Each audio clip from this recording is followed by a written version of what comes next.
Kasabay ng kalat-kalat na pag-ulan na balot ng smog ang ilang lugar sa bansa kahapon.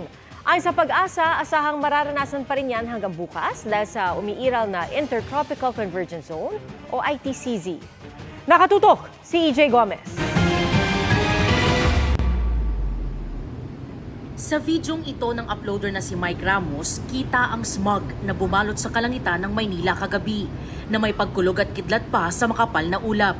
Ganyan din ang naranasan sa ilang probinsya gaya sa Malibkong, Abra. Sa General Santos City nga, halos mag-zero visibility sa kalsada. Sabi ng Pag-asa, hindi ito fog, kundi smog. Nadulot ang temperature inversion na nangyayari kapag nasa ilalim ng malamig na hangin ang mainit na hangin. Dahil dito, mistulang naiipit malapit sa lupa at hindi makataas ang polusyon sa hangin. Sa temperature inversion, itong water vapor hindi na makaangat hanggang sa itaas.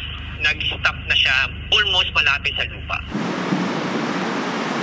Dagdag ng Pag-asa, nararanasan ng masmag na kalangitan kasabay ng kalat-kalat na pag-uulan, kulog at kidlat sa maraming lugar sa bansa dahil sa Intertropical Convergence Zone.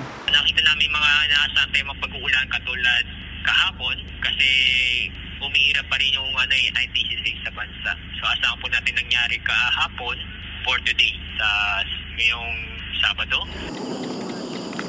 Pasado alas 4 ng madaling araw, ganito ang eksena sa UP Oval sa Quezon City. May kakapalan ng smog. Kaya ang early risers na si Tatay Django at Marino, mas inagahan daw ang jogging ngayong araw para rin di abutan ng ulan. Kasi pag malakas ng ulan, talagang hihinto kami. Pag medyo maambon o kaya malamig, mas maganda sa amin yun bilang runner.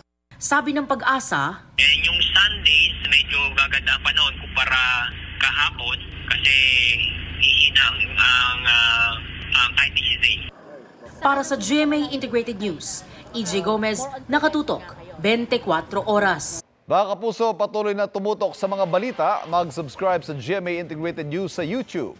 Sa mga kapuso abroad, samahan niyo kami sa GMA Pinoy TV at www.gmanews.tv.